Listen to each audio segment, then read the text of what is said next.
की जाएगी। कृषि मंत्री किसानों के आंदोलन पर बोले, पंजाब के सीएम को किसानों की बात सुननी चाहिए। उन्होंने कहा कि हरियाणा में 24 फसलों को एमएसपी पर खरीदा जा रहा है। श्याम सिंह राणा ने कहा कि हरियाणा में गाय के गोबर से खाद बनाने वाले फैक्ट्रियां लगनी शुरू हो गई हैं, जो आने वाले वक्त में डीएपी खाद का विकल्प बनेगी।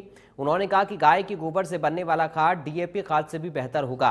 उन्होंने कहा कि जैसे जैसे किसान इसका प्रयोग करना शुरू कर देंगे तो उनका इसके प्रति विश्वास बढ़ेगा। राणा ने कहा कि आज प्राकृतिक खेती करने की जरूरत है, इससे बीमारियां भी कम होंगी। एक सूची जारी हो रही है जी भ्रष्टाचार जो पटवारियों की, उसको लेकर क्या कहें? देखिए, भ्रष्टाचार करेगा उस पर कार्रवाई तो होगी, कोई भी है। एक सूची जारी हो रही है जी भ्रष्टाचार जो पटवारियों की, उसको लेकर क्या कहें? देखिए, भ्रष्टाचार करेगा उस पर कार्रवाई तो होगी, कोई भी है। गाय के गोबर से कुछ फैक्ट्रियां प्रदेश में लगनी शुरू होगी जो डीएपी खाद की अल्टरनेटिव बनेंगी।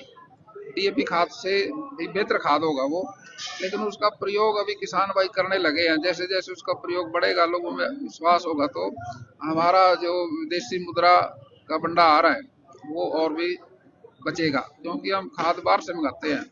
अगर हम अपने तरीके से खाद पैदा करेंगे, यहाँ आत्मनिर्भर हो जाएंगे, तो देश तरक्की करेगा और पैसा भी बचेगा। प्राकृतिक खेती करने से देश में बीमारियां कम हो जाएंगी। अभी खाद की पेस्टिसाइड है जितना भी, ये है तो सारा जहर ही है। जिसमें हम जमीन में गिरेंगे तो उससे पैदा भी वही इफेक्ट होगा, जहरीला अनाज होगा, उससे बीमारियां बढ़ेंगी।